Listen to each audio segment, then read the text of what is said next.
Assalomu alaykum. Daraxt kesishni o'rganuvchi bog'bonlar, yangi bog'bonchilikni boshlagan insonlar. Mana daraxtlarga shakl berish, siyrak shaklga shakl berishda o'tgan darsimizga o'tuvdik. Hozir yana qaytadan daraxtni men har bitta shoxini aytaman. Bilish uchun morfologiya tuzilishini bilish kerak daraxtni. Morfologiya tuzilishi, masalan, mana ildiz, yerda ostiga ildizlar joylashgan. O'q tomirlik olmalar bor va o'q tomirli daraxtlar bor. O'q tomiri va qovurg'a tomirlardan iborat. Keyin qovurg'a tomirlar yana ikkinchi tartib, uchinchi tartib bo'lib, mayda suruvchi tomirchalar bo'ladi uchiga. U suruvchi tomirchalar ko'zga ko'rinmaydi, mikroskop ostiga ko'rinadi. Suruvchi tomirchalar 15 kun, 20 kun yashab o'lib ketib, boshqatdan ketma-ket rivojlanaveradi. Yerga namlik bo'lsa yaxshi rivojlanadi. Yerga namlik kamayib ketsa, o'sha suruvchi tomirchalar ham kamayib daraxtni o'sishi yomonlashadi. Ammo daraxtni ustini nima qilsak, 10-15 sm joyi ildiz bo'g'zi hisoblanadi. Mana bu to shoxlagan joyigacha tana hisoblanadi. Tana. Keyin o'rtasi markaziy shox. Keyin mana bu o'suvchi vegetativ shoxlar birinchi tartib shox hisoblanadi. Mana shundan chiqqan shoxlar birinchi tartib shoxlar. Keyin mana bunday yonbosh mayda shoxlar bor, bular generativ shoxlar. Bu vegetativ shoxlar, bular generativ shoxlar. Ona shoxlarni vegetativ shoxlardan qo'yamiz, o'suvchi shoxlardan qo'yamiz ona shoxni. Hozir bu yerga, mana shu yerga mana bitta hosil shox bor, kichkina mana. Yotiq 90 gradusga yotiq hosil shox bor. Buni qisqartirib qo'yamiz. Bu ona shox bo'la olmaydi, yotiq. Ona shoxlar markaziy shoxga nisbatan 45-60 gradusga joylashgan bo'lishi kerak. Hozir bu yerga biz 3 ta shoxni tanlab olamiz shu yerdan.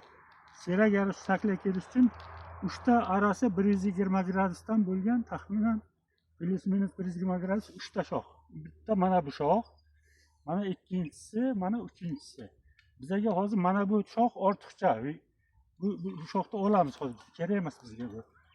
Bizga 3 ta shox qoldirish kerak. 3 ta shox qoldirish kerak. Bu shoxni ham olamiz. Xohlasak kalta kesib qo'ysak, hosil shoxga ham aylanishi mumkin buni.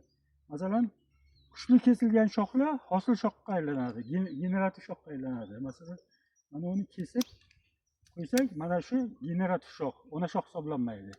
Bizga mana bitta, ikkita, uchta markaziy shoxga nisbatan 45-60 gradusga joylashgan shoxlar. Ana endi mana bundan keyin mana birinchi tartib shoxdan ikkinchi tartib shox qo'yishimiz kerak. Mana bu tanaga yaqin joylashgan ikkinchi tartib shox.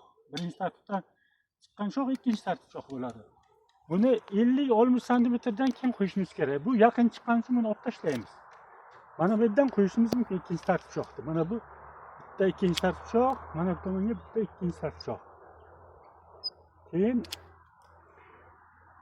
tashqariga o'sgan shox kerak emas bizga. Endi qaysi shoxga yo'nalishi to'g'ri bo'lsa, o'sha shoxni qo'yamiz. Shoxni yo'nalishi aqqa-baqqa yo'qolmaslik kerak. Qachonki hosil qilgan payti bir tomonga tashlab ketib qoladi. Shox bir tomonga tashlab ketib qolishi mumkin. Bunga mana ikkinchi tartib shox normalni chiqqan. Buni ham qo'yamiz ikkinchi tartib shoxni. Mana bu ichkariga o'sgan shoxni olib qo'ysak ham bo'ladi. Mana bu mayda shoxlar nayzasimon hosil shoxlar hisoblanadi. Endi hosil kurtak rivojlanyapti bunga. Buni qo'yib qo'yamiz hozircha. Ana endi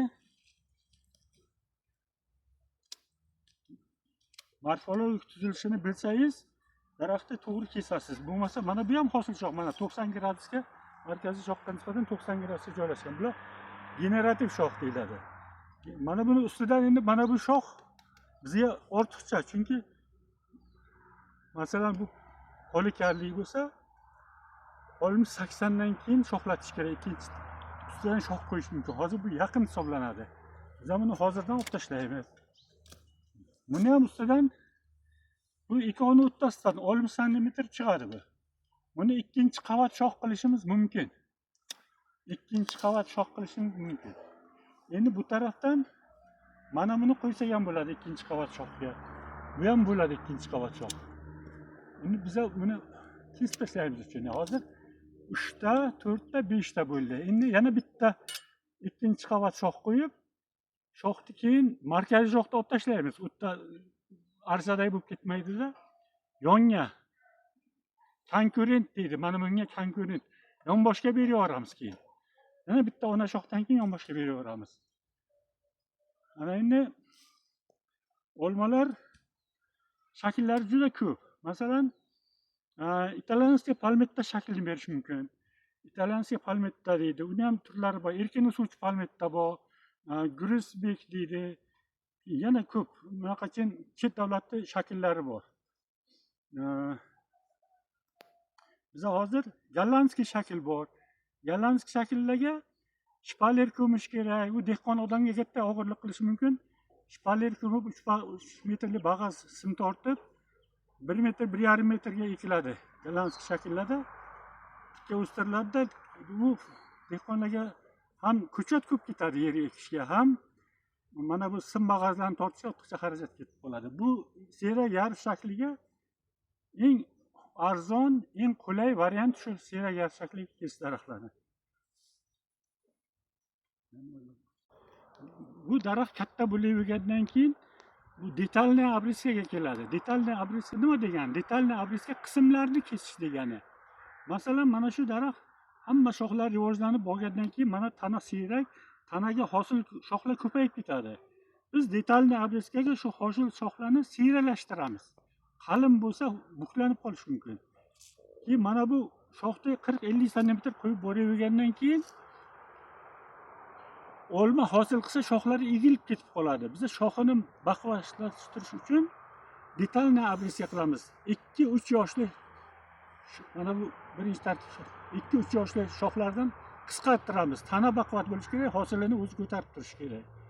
Detalniy obrizka qilinadi. Har katta bo'lgandan keyin 5-6 yoshdan keyin olmani holatiga qarab shoxlari shalpillab osilib qolmasligi uchun detalniy obrizka qilib turiladi.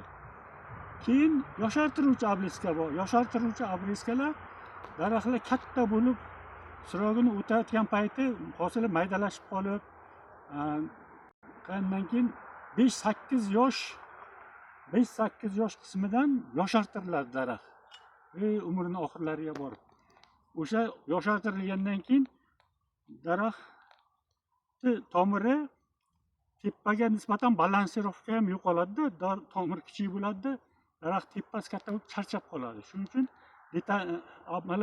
yoshartiruvchi obrizka qilsak, yoshartiruvchi obrizkaga yana boshqatdan olmalar kamroq bo'lsa ham katta sifatli hosil beradi.